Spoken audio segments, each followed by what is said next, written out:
Trekkeuses, trekkers, bienvenue sur ma chaîne.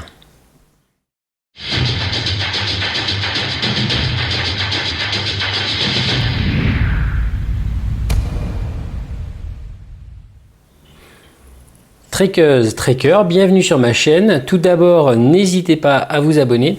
Chose promise, chose due, depuis plusieurs mois, je promets une vidéo retour sur ma Forerunner 965.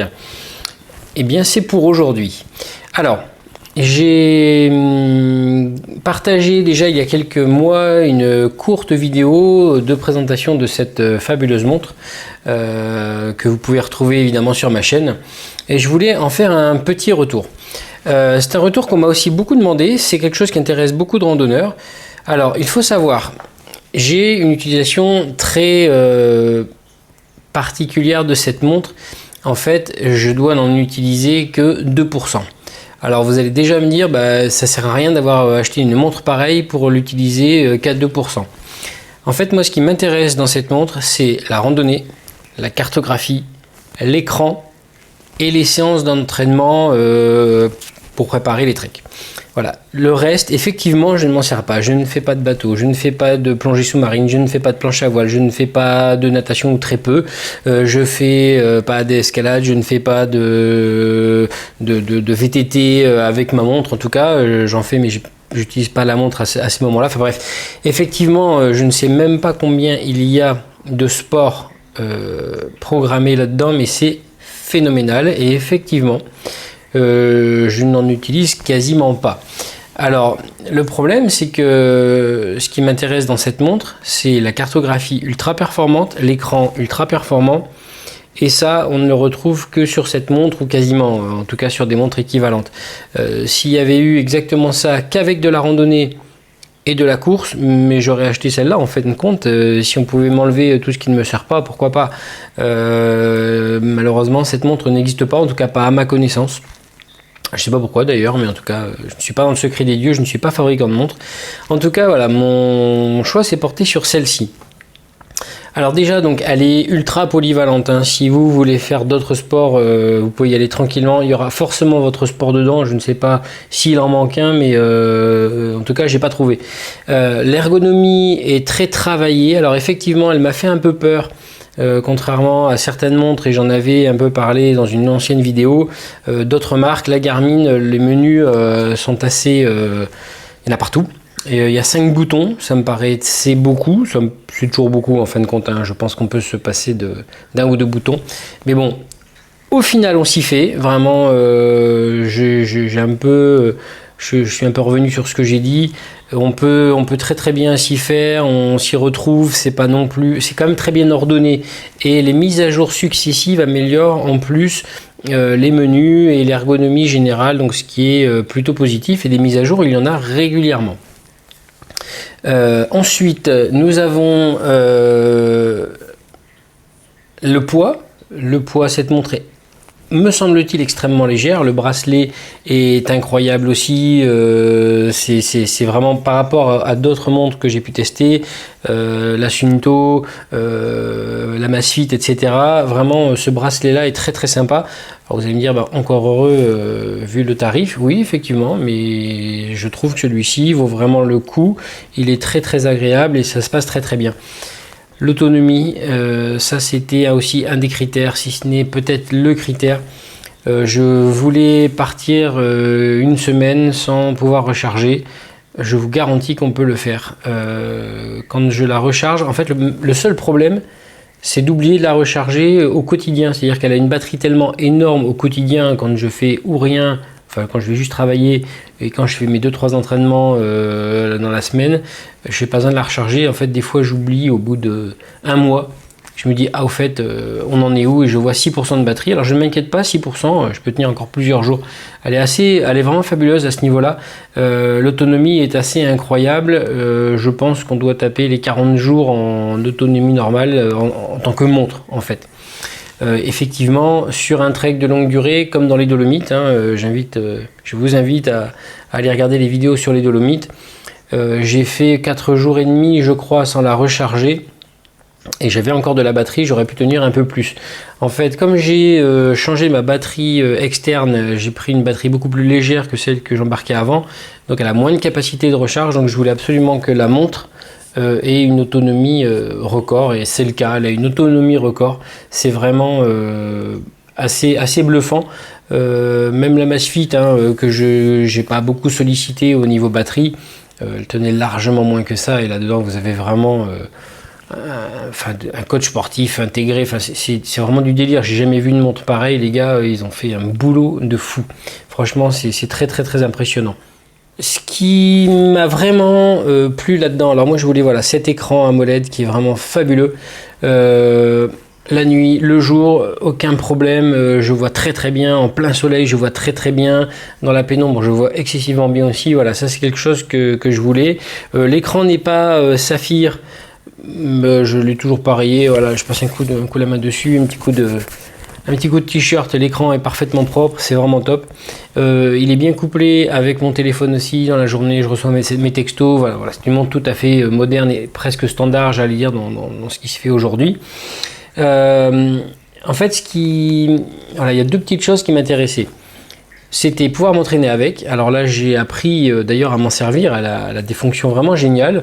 Alors, il y en a sans doute chez les modèles concurrents. Je ne suis pas affilié à Garmin. C'est vraiment mon choix, c'est mon achat. Et j'avais un peu testé d'autres modèles avant. Mais entre la Garmin qu'on m'avait prêtée et celle-ci, il y a vraiment un gap incroyable en termes de performance, d'ergonomie, dans les menus. Enfin, vraiment, moi, je trouve ça beaucoup mieux.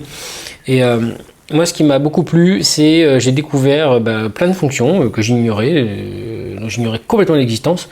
Je suis dans un endroit en vacances et je veux aller courir 4 km. Je lui demande de me faire un circuit de 4 km et elle me fait un circuit de 4 km avec retour au point de départ. Alors ça c'est topissime, je n'ai absolument pas besoin de repérer les lieux ni d'avoir une carte, rien, je ne fais rien. Voilà, je rentre 4 km en boucle et c'est réglé. On peut même lui demander un dénivelé, pas de dénivelé, enfin bref. C'est très très très impressionnant à ce niveau-là. L'autre point ultra positif, c'est la cartographie. Et là vraiment, c'est quelque chose d'assez bluffant. La cartographie, c'est je sais pas si on voit super bien, voilà. C'est vraiment très très chouette, c'est très détaillé, et la cartographie qui est fournie avec Garmin est déjà très très très intéressante. Alors en plus vous avez le tactile, mais si vous voulez utiliser les boutons à côté, vous pouvez également. Voilà, là vous pouvez voir que je suis en bord de mer et pas de problème. Voilà, c'est plutôt réactif, ça mériterait encore un peu de réactivité supplémentaire, mais voilà, c'est quand même très très honnête. Je peux bouger l'écran très très facilement, il n'y a pas de souci là-dessus. Voilà, la map se redessine plutôt rapidement, en tout cas bien plus que quand je marche, donc il n'y a pas de problème là-dessus. J'ai aussi, pour l'anecdote, je suis tombé sur une chaîne YouTube que je vous recommande d'ailleurs, c'est Blog Montre Cardio, qui est vraiment très très détaillé. Vraiment la personne qui s'en occupe, c'est très très bien ce qu'elle fait. Vraiment, je le remercie beaucoup des tests. D'ailleurs, ça m'a beaucoup aidé. Et j'ai écouté avec grand intérêt la façon dont on pouvait se passer de la map de chez Garmin pour une map a priori de meilleure qualité, donc qui s'appelle Alexi. Alors je vous mettrai le lien du blog, vaut mieux, il y a tous les éléments, je ne vais pas vous refaire un topo là-dessus, ça n'a pas grand intérêt et je serai bien moins concis que la personne qui s'en occupe, en tout cas, est bien moins connaisseur. Et en fait, il y a une personne qui a fait une cartographie avec beaucoup plus de détails, des couleurs bien plus intéressantes à lire quand on fait de la randonnée, bien plus facile à lire, et en plus avec les ombrages pour les dénivelés et les courbes de dénivelé des cartes IGN. Alors vraiment, c'est quelque chose d'assez fabuleux. Je viens à peine de l'installer, j'ai juste regardé ça vite fait, c'est plutôt facile à installer si on est assez méthodique, ça le fait pas mal. Maintenant, je testerai ça cet été, pas avant, et j'en ferai un retour, et je ne manquerai pas de remercier la personne qui a fait et le blog et la map, parce que vraiment il y a un super boulot, je trouve. Voilà, alors après, je trouve aussi pareil que c'est très très très facile. Elle m'a sauvé quelques fois cette montre, car en important un fichier GPX avec de randonnée, voilà, j'avais importé mon fichier des Dolomites, et à un moment donné, voilà, j'étais sur un grand chemin, j'étais parti, je marchais plutôt rapidement, j'ai pas fait gaffe et la montre s'est mise à vibrer, j'ai carrément raté l'embranchement et elle m'a signalé que j'étais en train de faire fausse route. Donc ça, c'est très sécurisant. Si vous voulez changer d'itinéraire en cours de route, vous pouvez, alors soit directement dans la montre, mais évidemment c'est pas du tout pratique, ou alors grâce au téléphone, là ça va encore. Bon, moi en général, je change pas trop d'itinéraire. J'ai noté une énorme différence d'autonomie entre le suivi d'itinéraire en randonnée, c'est-à-dire vous rentrez votre fichier GPX et elle regarde si vous êtes bien sur ce tracé-là, ou alors de lancer carrément la cartographie, le GPS, et de suivre un nouveau chemin. Et là, la batterie a fondu en une journée à peu près. J'avais quasiment plus de batterie. Alors, je n'explique pas trop pourquoi. Je ne suis pas rentré dans les détails. À savoir que voilà, si vous rentrez votre fichier GPX, vous pouvez marcher très longtemps. Très longtemps.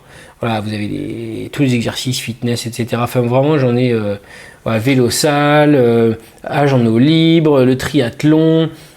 Mais il y en a vraiment course sur piste, course de tapis, les entraînements, le vélo. Enfin, vraiment, il y en a vraiment pour tout le monde. C'est tranquille, vous pouvez y aller sans problème.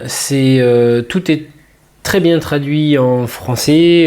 Voilà, il n'y a pas d'endroit mal traduit. On s'y retrouve très bien. Vous avez quelques raccourcis. Voilà, je peux aller me réentraîner. Directement sur le cadran, donc ça c'est plutôt sympa. L'écran est très réactif, vraiment je suis assez bluffé là-dessus. En tout cas voilà, j'avais hésité, comme je l'avais dit dans une ancienne vidéo, entre une Apple Watch équipée de l'application externe Rando et la Garmin. Alors je regrette pas mon choix. Pour les sportifs, je pense très sincèrement que c'est au-dessus. Pour le quotidien, je pense qu'il y a plutôt débat et peut-être j'aurais eu une préférence pour l'Apple Watch ayant un écosystème Apple. Mais la Garmin est vraiment très intéressante, il n'y a pas de souci là-dessus. Il y a tous les capteurs, hein, évidemment, les capteurs modernes, etc. J'ai toujours un petit grief concernant la prise derrière. Vraiment, la Suunto, c'était beaucoup plus intéressant. Vous aviez un aimant surpuissant derrière. Ça collait, il n'y avait pas de problème. Celle-ci, bon, faut bien la mettre, il faut pas se tromper, sinon vous chargez pas la montre, ce qui est pas très pratique quand même. Voilà, j'espère que ce petit tour d'horizon, alors c'est très orienté randonnée, je vous l'accorde. Je ne vous ferai pas de débrief sur d'autres entraînements et du triathlon et des sports en mer, je n'en pratique pas. Donc voilà, moi je voulais vraiment vous partager mon expérience quant à cette montre et son utilisation en randonnée. La prochaine randonnée que je ferai, je rentrerai également le fichier GPX dedans. À noter évidemment que quand on est en France sur des grands sentiers de randonnée, que ce soit le GR20, etc., enfin bref, tous les grands sentiers de randonnée, en France il y a vraiment un balisage qui est formidable, ça je le reconnais volontiers et j'appuie là-dessus. Donc c'est vrai que la montre, peut-être que c'est un peu superflu, c'est un petit confort, une petite sécurité que j'avais envie d'avoir. Sur l'Altavia, je l'ai vraiment mesuré tous les jours sans la montre. Alors oui, je pouvais me repérer avec les cartes, hein, mais quel confort d'avoir à son poignet la route par laquelle il faut passer. C'est vraiment confortable. Elle m'a sauvé de 2-3 endroits, des endroits où j'ai pas vu le sentier parce qu'il était mal foutu, pas débroussaillé, pas noté, le panneau on l'a trouvé bien après, enfin bon, c'était plutôt scabreux par rapport à ce qu'on a l'habitude d'avoir en France. Et par contre, si vous aimez randonner sur des petites distances à la journée, dans des endroits, sur des sentiers qui ne sont pas des grands sentiers de randonnée, moi je pense là, j'habite dans le Var et on a pas mal de sentiers de randonnée mais qui sont, comment dire, peu balisés, je vais juste dire ça comme ça. J'ai en tête fin d'été dernier, une balade en bas de la Sainte-Victoire où rien n'était balisé. J'ai chopé ça dans Visorando qui était très sympa, le sentier était très sympa, mais c'était un amoncellement de bouts de sentier. Le gars s'est fait un itinéraire comme ça.